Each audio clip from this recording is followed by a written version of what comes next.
This is the Shoulda Bet More podcast, presented by Gold Boys Network. Here's your host, Will Hill. Welcome to the Shoulda Bet More podcast, presented by Gold Boys. Coming up on the show, Matt Youmans of VSiN will join us. We will go over what is a great Thursday night game, Packers-Lions, an important Thursday night game. Talk about the college football scenario, see what else he's betting in the NFL. Maybe talk a little Juan Soto, as I've been pretty detached. You know what? I'm doing this show. I have to say, hey, this rumor is what we've heard, or that's what we've heard, but nothing where I'm just like emotionally invested. I'm not just chasing every rumor here, because it's at this point, it's, you know what, let me know when he signs. There's so much information, misinformation out there that, you know what, who really knows until we see one of these major news brokers report it. So we'll talk to Matt coming up. We'll get to the Lions and Packers, but I do have to talk about Monday Night Football. I gave out the Browns on the Monday show. Oh my goodness.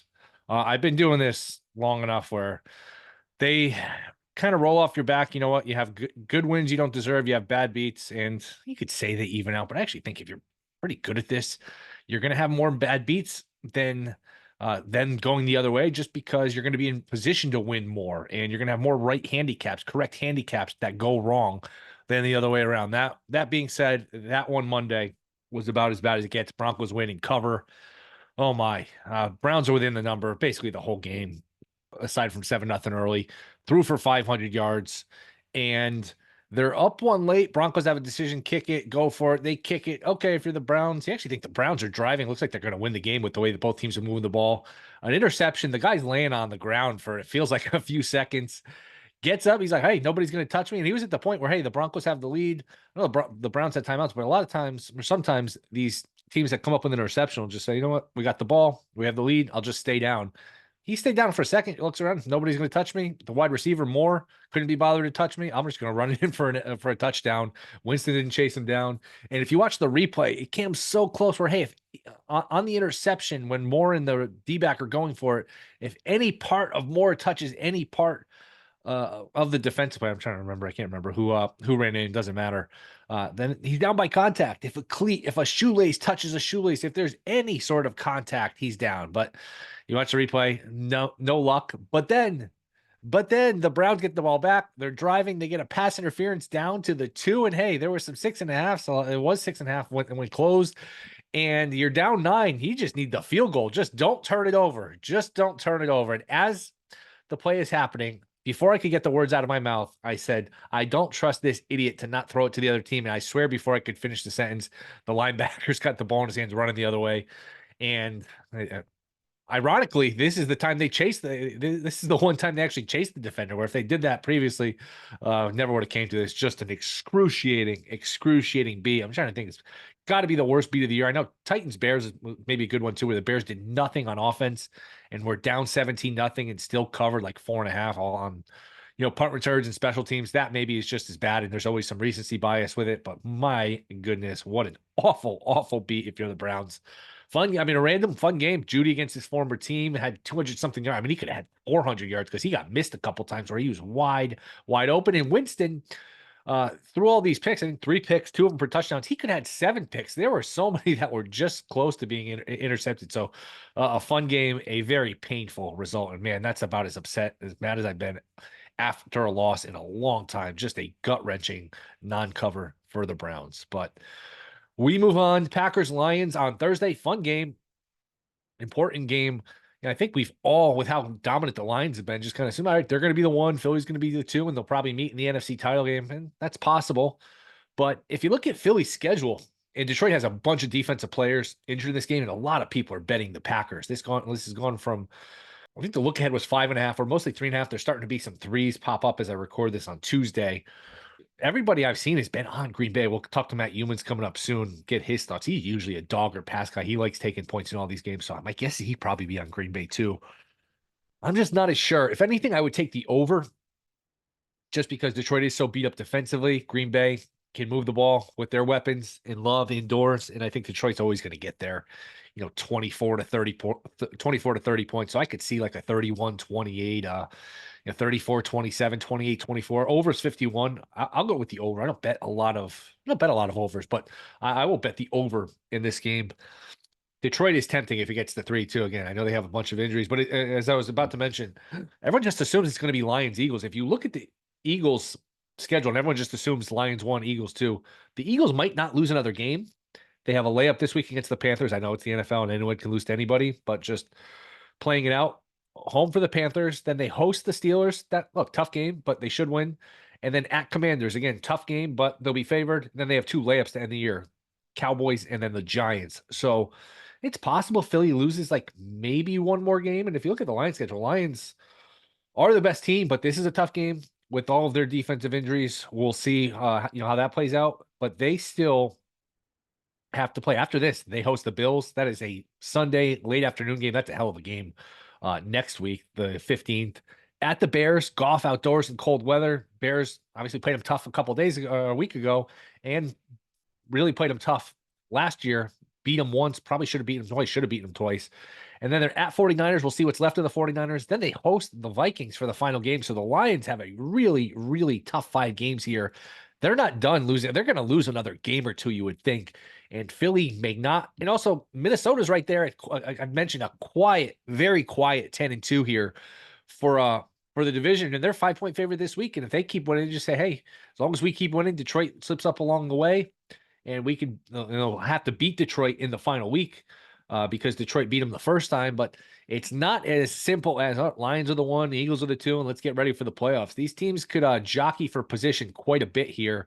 And if they all end up with the same amount of losses, none of them play, or the Vikings don't play the Eagles, the Lions don't play the Eagles. So sorting out these tiebreakers, obviously not in the same division, which is the next tiebreaker. Conference record's the next tiebreaker, but if they have the same losses, they're probably all going to be, well, not necessarily, but could be in the same conference. So it's too early to start getting into tiebreakers, but I guess my point is it's not as open and shut as, Lions are the 1, Eagles are the 2, and let's get ready for the playoffs because the Lions have a very difficult schedule. And if they lose this game, they might be looking at like a 3rd loss. It's interesting. What would an over/under for losses the rest of them the way be for them? Probably 1.5. I mean, I think they're a coin flip to lose a second game here. Two games, I would say, going forward. So like, wouldn't be shocked if they ended up with 3 losses. Again, they're very good. I wonder what that look ahead line against the Bills would be because they're home. I would figure they're a point or so better than the Bills, 1.5, and then you give them a couple points. So maybe a 3.5 point favorite against the Bills on the look ahead. So they'll still be favored in all these games, but you feel like they'll probably trip up once or twice here down the stretch. But fun game, should be a lot of offense, a lot on the line. I'm excited for that one. We'll see what Matt Youmans thinks before we get to him. The number on Bama to make the college football playoff and the number to win it all keeps crashing. There's some 22-1 out there. There's some 18-1 out there. Wrote about it for Fox. I wish I'd mentioned it on the podcast. Honestly, I have to write something every week. So sometimes, you know what, you just scroll the board and you throw something together, and sometimes it works out in terms of like the number gets cut in half the next week. I wish I mentioned on the pod. It's just they're going to find a way probably to put Bama in. If SMU wins, I'm confident they'll put Bama in. If SMU loses to Clemson in the ACC title game, then it gets interesting. 2-loss SMU versus a 3-loss Bama. Bama might still get in. So Bama, again, minus 250 to make the playoffs. 22-1 to win it all is a bet on them to just, hey, if you get in, who knows how the bracket breaks? There's no dominant team. They'll be favored in, depending on the matchup. Some of these games, you'd be happy to have the 22-1 here for a team in the playoffs. So excited for these playoffs, excited for these conference title games. But that is one Bama that I would look at. Don't have a great feel for any of these conference title games. I will say I think Tulane is a good bet against Army. Tulane, their coach Summerall's good. He's faced Army a couple times when he was with Troy, 2022, 2023. He held them to 9 points and won the game 10-9 one year, and then the other game he won 19-0. So he's prepared for Army. He's prepared for the option. Tulane with a terrible loss last week. They're not going to make the playoff now, but that's still a good team on both sides of the ball. You do worry a little bit. Hey, they had their dreams shattered last week. Any hope of making the playoff is shattered. Are they flat? Are they still going to be up for the game? It's the conference title game. I still think they'll be up for it. So Tulane is one I like. Bama, if you can find like around 22-1. Again, I don't have these in Connecticut, so I'm looking offshores and things like that. But Bama at 22-1 to me is a juicy number. But that is it for now. Let's talk to Matt Youmans. Let's see what he thinks about all of this. Get his picks. Excited to talk to Matt. That is next. This is the Shoulda Bet More podcast. All right, we are back. Shoulda Bet More podcast. You can catch him in VSiN primetime. He is back. He is the great Matt Youmans. Matt, what's going on, man? How are you? Great is an overstatement, Will, because I was not great in college football on Saturday. Had a few bad beats. It's always a combination of bad handicapping and bad beats when you have a bad day like that or a bad weekend. NFL was pretty good to me, even though it was kind of tough to take. That live bet with the Browns plus 7.5 on Monday night was a loser. Should have been a winner. And well, we'll have to roll with the punches and keep going here. Otherwise, the NFL week was pretty good. Yeah, it's funny how when you get a fortunate break, you just kind of move on. Oh, I got lucky and I move on. But when it's a bad break, it just sticks with you and sticks with you. Yeah. It's just there's definitely a mental aspect to betting. But we got a great Thursday night game. Lions Packers. Lions three in some spots, 3.5. Do you have an initial feel for this game? Packers. I've already bet the Packers plus 3.5. And to me, this sets up similar to last year's game when the Packers went to Detroit and beat up the Lions on Thanksgiving. And if you think about the Packers, it could be a team, this could be a trend that we're going to see with the Packers and Jordan Love where they get hot late in the season. That's exactly what happened last year. I've not been impressed by how Jordan Love has played the majority of this year, but maybe he's about to start to get hot here and start to heat up like he did a year ago at this time. And the Packers 7-1 in their last 8 games, the one loss to the Lions in week 9. I like these division revenge situations, especially when you got a hot team like Green Bay right now. And from the Lions' perspective, the Thanksgiving performance was not impressive. And I'll give you a stunning number here. The Lions rolled up 279 yards of offense before the Bears had 1 first down. Amazing. And yet the Lions were still lucky to hang on and win that game. And the Bears were moving up and down the field against the Detroit defense there late in the game. I think Alex Anzalone's injury is going to hurt the Detroit defense, one of the better run stoppers. You can't run the ball at this Detroit D now because there's so much attrition on that defensive side, and Josh Jacobs is going to be the key to this game. It's not just Love and the receivers. Josh Jacobs and the Packers are going to be physical, run at the Lions. I think they got a great shot to win this game. So I know the betting public right now thinks the Lions are a bulletproof team and they're going to cover every week. Well, they didn't cover against a bad Bears team on Thanksgiving, and I think they're going to be kind of life and death here to beat the Packers at home on Thursday night. Phenomenal matchup in the game, and again, I'm taking the Packers in the 3.5. If somebody breaks up a Lions-Eagles NFC title game, who is it? Is it the Packers? Is it Minnesota? Is it somebody else? I think it's the Packers, just because of the way the Packers got hot last year, and you go back to the game in San Francisco when they kind of gave it away. You know, the Packers, in a sense, gave that game away in San Francisco, and then a week later, the Lions said, hold my beer, because the Lions were even worse in the way they gave that game away in the NFC Championship in San Francisco. Right now, it looks like it's going to be Lions or Eagles. But if there is a surprise team or a team that, like you said, cracks that top 2, I think it's going to be Green Bay. I mean, if it's not Green Bay, I don't think it's Minnesota because I don't believe in Sam Darnold. How about you? Randy McKay and I'm not happy with that answer. It's weird. I never thought I would say this. I am starting to develop a weird trust in Darnold. I don't know why, but when he had the ball down 6 against Arizona, I thought they were going to score. I never believed in Cousins. I don't know. He's played pretty well, and he's got such a good team around him. I mean, those weapons, the defense, Sure. Flores, they're well coached. So we'll see. Right now, who would you pick? You know, a year's salary on the line. Who comes out of the AFC? Bills. I think that's who I would say. All right, where are you at the Chiefs? Do you think it's Mahomes? They'll be fine. They'll figure it out, or they just have too many holes right now? No, I'm not going to write the obit for the Chiefs like a lot of people want to do. I think, it's wishful thinking on the behalf of a lot of people too, because you want to see the Chiefs go down. You're getting a little tired of this team. I've said the Chiefs are pyromaniacs, right? They play with fire week after week after week. They've won 14 consecutive one-score games, and eventually your luck is going to run out. And you can say, well, the Chiefs find ways to win. The ball's in Patrick Mahomes' hands late, and he finds ways to win the game. That game against the Raiders on Friday was not the Chiefs finding a way to win. That was the Raiders finding a way to lose the game. Some startling numbers, I thought, came out of that game. Very discouraging from the Kansas City perspective. The Raiders actually ran for 116 yards. The Raiders have not been able to run the ball against anyone. Ran for 116. Outgained the Chiefs 434 to 329. Raiders had 6.9 yards per play. Again, this is an offense that's really been struggling. with a line that can't run block. They ran the ball effectively. They had 6.9 yards per play. And Aiden O'Connell, who was 5 weeks off of thumb surgery, outplayed Patrick Mahomes. He threw for 340 yards and 2 touchdowns with no picks. So I think there are a lot of red flags here with the Chiefs. I'm not going to write the road bit, though. There's a chance that Hollywood Brown's going to come back here late in the season. And Isaiah Pacheco's back. They're going to start to get healthy. And again, the Chiefs know how to win in the playoffs, and they can win on the road, which they proved last season. I think it's the Bills' time. And I love the way Josh Allen's playing. One concern you have with Buffalo, I'll talk about this with another play I got coming up. You can run the ball at this Buffalo defense, and you started to see that with the 49ers on Sunday night. Of course, things broke down. The wheels fell off the 49ers, as they have been now for weeks, and the Bills win the game in a blowout. But that's the one weakness right now is you can run at the Buffalo defense. So if you force me to give you an answer, I'm not going to bet 1 year's salary on it, like you said, but I would take the Bills out of the AFC.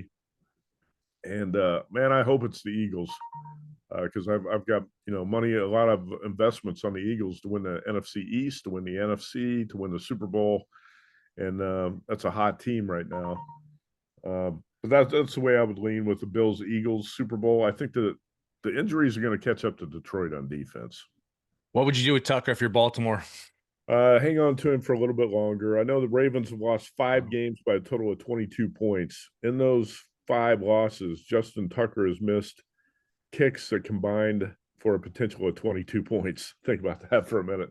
And the Ravens are not far off from being the top team in the AFC. They're still going to be dangerous. But Justin Tucker right now, I think with kickers, a lot of times psychological. When you start to miss, that doubt creeps into the back of your mind. And no matter if you're a rookie or you're a veteran like Justin Tucker, kickers are all the same. And you don't see the ball going through the uprights, kind of like a shooter.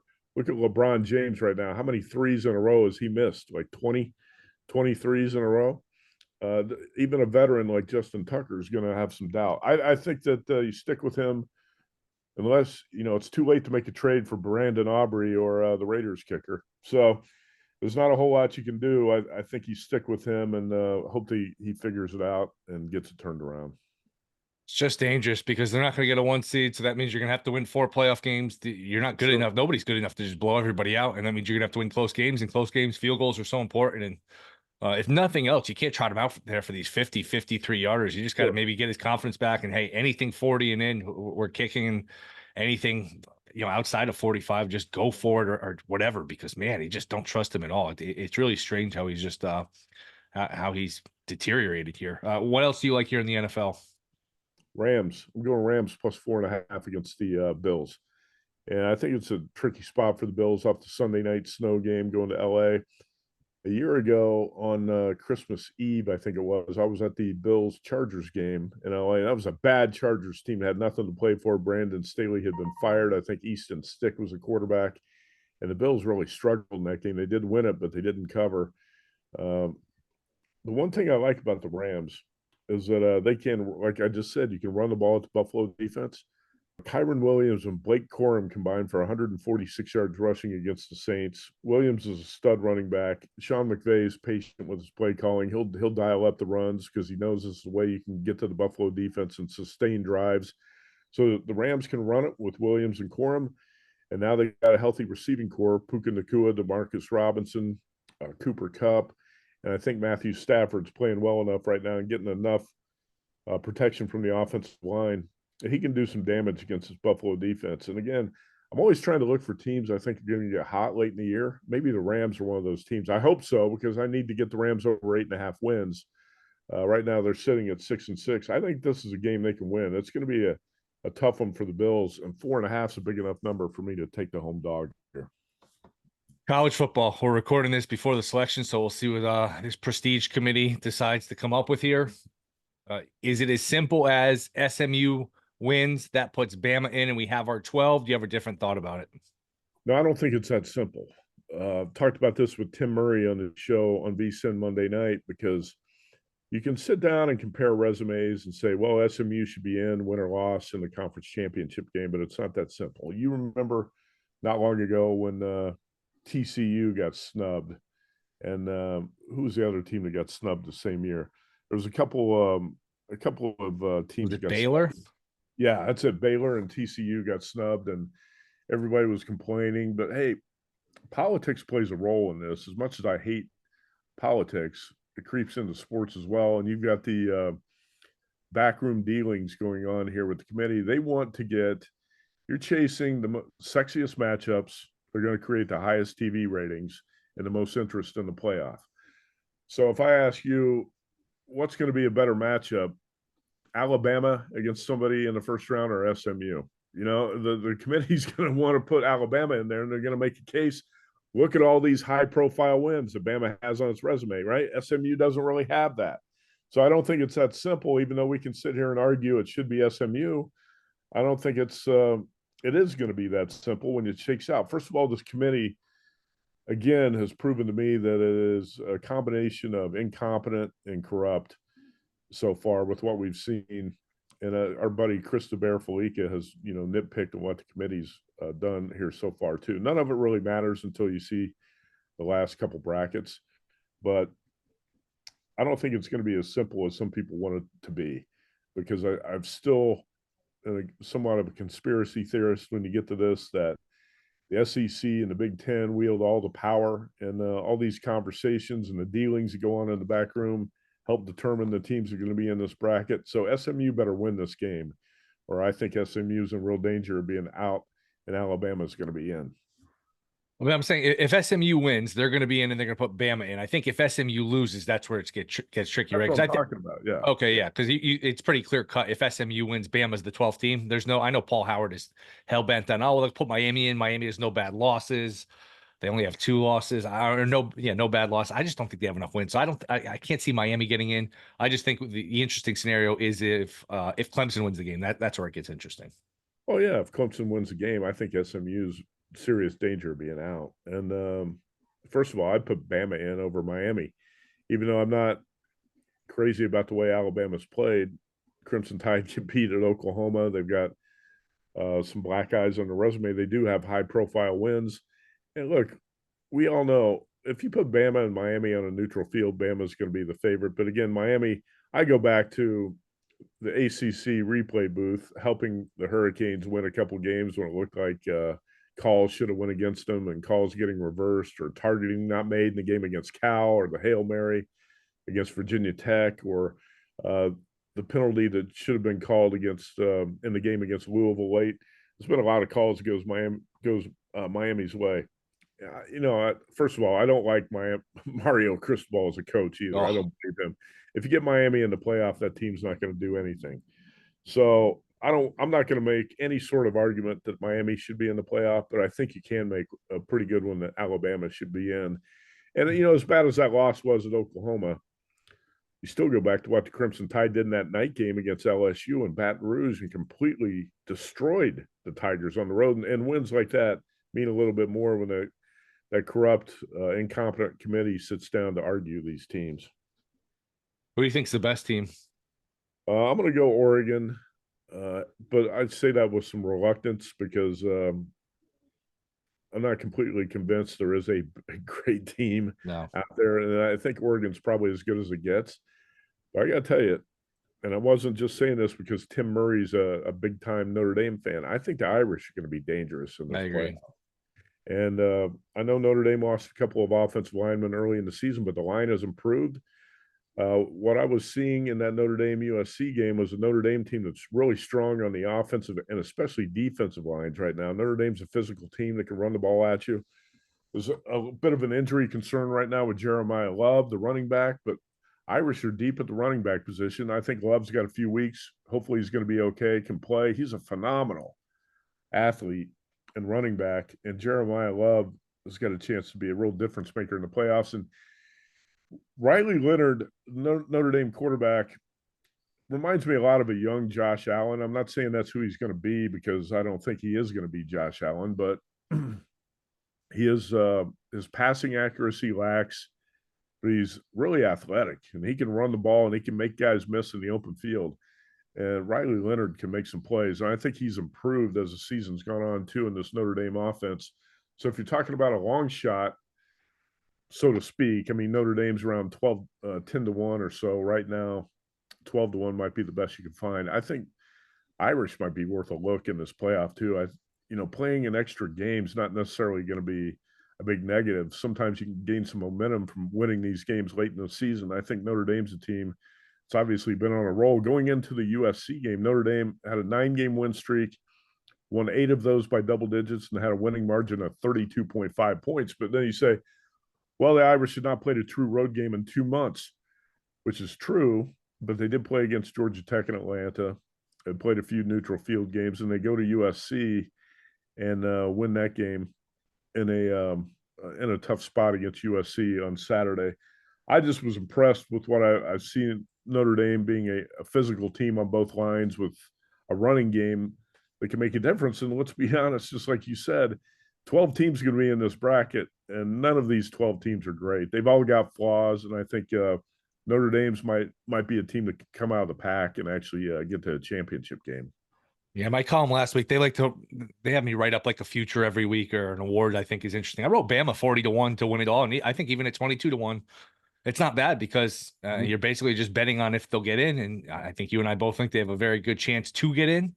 And once they're in, hey, 22-1, we'll see how the bracket breaks. But I don't think that's a bad bet. Any feel here for these title games?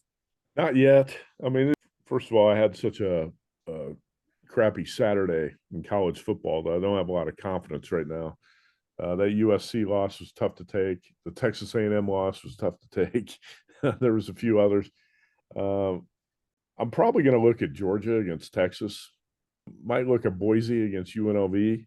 I know Rebels been hot on the road under Barry Odom, but I think it's a lot to ask to go up to Boise and win that game on the blue turf. And again, Boise beat up UNLV last year in the Mountain West title game, and this is kind of a hump that the Rebels need to prove to me they can get over before I believe they can get over it. So I lean Boise, I lean Georgia as we're talking right now. I'm going to throw something at you about Texas. And I've tried to fade Texas a few times, successful here and there. I played Georgia +5 against Texas first time around. I don't like Quinn Ewers as a quarterback. To bet against him. And I actually feel like Texas might be better, more dangerous as an offense with Arch Manning at quarterback. And Steve Sarkisian probably has some of the same ideas. I wonder if Texas is going to play 2 quarterbacks. If you go back to the A&M game, Ewers threw a pick 6, and the offensive touchdown, the first one Texas got, was on an Arch Manning run. It was a great run around left end where he dove into the end zone. I think he makes Texas more dangerous. And if Arch Manning plays more, I'd have more respect for Texas. But right now, with Ewers as a starter, I'd probably play Georgia. Even though I'm not crazy about Georgia, I'd probably play Georgia in that game in the SEC championship. Yeah, and all of these games right around a field goal, and I completely agree about Manning. It's almost, and he doesn't run like a Manning. Man, you remember Peyton and Eli, those guys, they couldn't run at all. And Arch has some wheels. Right. It's almost like was it Tim Tebow and Chris Leak back in 2004 when they would switch him in and out? There's a little bit of that vibe to it. Yeah, there is. And Arch maybe runs more like Archie Manning, even though I think he's probably even more athletic. Back in the day, even though guys like you probably don't remember, Archie Manning ran around like a wild man. Peyton and Eli couldn't run at all, right? So Arch Manning, I think he's got a lot of upside. The more I watch him, the more I like him. And the more I watch Quinn Ewers, the less I like him. But again, Georgia's got plenty of flaws as well. But I'm leaning Georgia. I'm leaning Boise. But I'm going to wait till later in the week. I have not made any bets on college football yet this week. How about you? Have you? No, I haven't. I mean, in these games, I like to take the dogs, especially the big dogs in these title games, but there's just not a lot of them. You get 2.5. You're basically having to pick the team outright. So you're not getting a lot of key numbers. I would lean towards, UNLV taking the points. I know that's a popular one, getting around 4, but nothing really jumping out to me. That's kind of the bittersweet thing about this week. You don't have 100 games to handicap, so it's less work to do, but the lines are tighter, and it's a little bit of a bummer that the fact that, we're used to having all of these games, and you look at the board, there's only 9 games. Well, pretty soon we're going to have the bowl season and a bunch of games on the board. But which is going to be tricky as hell with guys opting in or opting out. But remember last year, these guys would hit the transfer portal, but they would still play. So man, it is really tough. It's really tough bowl season nowadays. I wonder about UNLV here a little bit. I'd love to see the Rebels win the game, obviously. Following UNLV football for a long time, and they've never won jack for the most part. So it'd be great to see UNLV win. I'm a little bit concerned because it seems like the Rebels are going to be a public underdog Yeah. this week. That's what I'm hearing. I'm hearing a lot of people getting behind UNLV, and I don't know. That concerns me a little bit from that perspective. But, another game that intrigues me is Oregon Penn State. I don't want to lay more than a field goal with the Ducks, and I hate to back James Franklin in big games. And but I think Penn State can go toe to toe with Oregon in that game. Even though I said I think Oregon's the best team, I don't want to lay more than 3 there. I just don't have a strong opinion on that one either. I think it's a hell of a matchup. Penn State is just the classic bully, right? That beats all the bad teams, and when it steps up in class, can't get it done in a close game, and that's what concerns me a little bit with taking that number. So, as of right now, I'm probably not going to play it. Do you think, to throw your question back at you, if somebody asked you who the best team is in the college playoff going into it, would you pick Oregon, or would I you would go pick Oregon again. Same feeling as you, though. Not with a lot of confidence, not with a lot of optimism. Like you could talk me into Texas, although like we haven't seen Texas really beat anybody until the other night where they beat A&M. So yeah, it's one of those. We don't have a 2019 LSU with Burrow and all those guys. We don't have some of these Bama powerhouses. And NIL has and the transfer portal has spread out the talent where it's more. There's more parity. Last couple. Georgia is 40-1 to be the 1 seed at DraftKings. Any chance they win, Penn State wins, and they give Georgia the 1, or would they give Penn State the 1 seed in that scenario? No, I don't think Penn State gets the 1 seed. I think it would be Georgia because Georgia is going to have the win at Texas, right? I kind of like that bet actually. I mean, you're betting on Georgia beating Texas and Penn State knocking off Oregon, and then I think you probably win the bet. I think Georgia, based on winning 2 of the last 3 national championships, will probably get more respect from the committee and being the 1 seed because it's earned it. Penn State's never earned anything like this, and Penn State, if it wins the Big Ten championship, would have a strong case, but Georgia would be the SEC champion. So I think Georgia's got a shot there. Under no scenario all season have I even considered the Penn State could be the top seed in the college football playoff bracket. Never even thought about it until you just brought it up, honestly, because I don't know. We'll see how the games play. How the games play out Saturday is going to have that's going to matter too. If it's a close game, or let's say Penn State won by blowout. Okay, maybe Penn State would make a case for the 1 seed, but I don't think it's going to be a blowout, obviously. What team is Juan Soto playing for next year? Mets. I've been saying this for a long time. I know you hate it. Every time I say it, you hate it, and you think that Hal's going to step up and write a blank check. I'm not so confident anymore. We did that show together on Halloween. It was a couple days. Might have been the day after they lost the World Series. I think it was. I said, you know what? They'll pony up. They'll come up with the money. They're not dumb enough to let him go. They can't afford to not re-sign him. But I don't know. I don't have that optimism anymore. Now you're hearing the Red Sox are in the mix. The Mets. I can't see. I see we're going to go like the Blue Jays or something. I don't know, but. I no longer have that confidence. That's for sure. So I don't think Juan Soto wants to play in Toronto. Even if the Blue Jays offered the most money, I don't think he would go there because the Mets, Steve Cohen's going to step up and he's going to pretty much match whatever the Blue Jays offer or top it, right? So I think the Mets are going to step up. I don't have faith in the Yankees stepping up with an offer that's going to, top what the Mets or equal what the Mets offer. And first of all, the Red Sox, another thing with the Red Sox, why would you let Mookie Betts go and sell off all your best players, and then say we're gonna jump in and give Juan Soto all this money? Why would you ever let Mookie Betts go and then make the deal for one? It doesn't make any sense at all. I have always felt like that Cohen's going to be the guy. He's got all the money. Is crazy enough just to give Soto a Shohei Ohtani type of contract to pull him away, because you do 2 things: you pull away one of the Yankees' biggest stars, and you give yourself a face of the franchise. The best young player in baseball, if you want to call Soto that, who's going to create a ton of excitement around the Mets. I've said the Mets the whole time, and I'm going to stick with the Mets. I believe that's where Soto's going to end up. I just, you said, will the Yankees, you don't think the Yankees be dumb enough? The Yankees do a lot of dumb things. So don't overestimate the stupidity of the Yankees front office, and I include Aaron Boone in the front office. So you got Howe and Cashman and Boone. Do you really think they're going to step up with an offer that equals what the Mets offer? And then when you pay Soto that type of money, then you're going to be paying him more than you pay the captain, Aaron Judge, right? I know. The other option is being irrelevant, though, because if they don't bring Soto back, it's the team it was 2 years ago, pretty much, where it was Judge. And all right, Stanton had a nice resurgence last year, but there's a lot of holes on that team. And that was pieced together by the fact that you had Judge and Soto, two of the 3 or 4 best hitters in all of baseball. When you take away half of that, I don't know what you have. You don't have much. Well, you got to go out and get a starting pitcher. I don't know what you do. You get Cody Bellinger. Do you get Pete Alonso?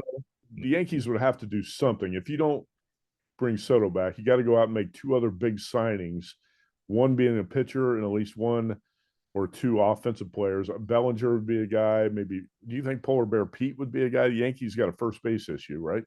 Yeah, he might. Although the Mets, if they're going to go all in for Soto, they might just want to pair him with Alonso, not want to lose both of them. So I don't know. Ideally they bring back Soto, but man, the Yankees are so right-handed. They're so slow. They're so bad on I don't know that I want like another slow right-handed. I guess all the Mets fans are like, well, Alonso's a little better defensively. I want somebody who can like is a plus field. I'd like Christian Walker on like a short deal, but I want Soto. I mean, Soto, to me, it starts and ends with Soto because I don't think they can realistically compete for a World Series next year if they don't have Soto on the team. Well, it could be true. If they make 2 or 3 other really smart signings, I think they would have a chance. But yeah, I agree with you. I mean, right now this window's open for the Yankees to win a World Series. And if you let Juan Soto go, that window's not going to be open. And they got a bunch of holes in the bullpen. The starting pitching, you trust like the Rodons of the world. It's Cole's getting older. Yeah. They got to go out and get a pitcher. They absolutely have to go out and get a pitcher. And I know that you don't want to pay the money that the Dodgers paid Blake Snell. I understand that, but they got to go out and get a pitcher like that too. Matt, appreciate the time, man. Let everyone know where they can find you. Thanks for coming on. Will, always great to be on with you. VSiN.com. Thanks, buddy. All right. Appreciate it. All right. Thank you to Matt Youmans. Rate, review, subscribe. Good Thursday night game ahead. All of the college football title games coming this weekend. So we'll be back Friday. Talk to you then.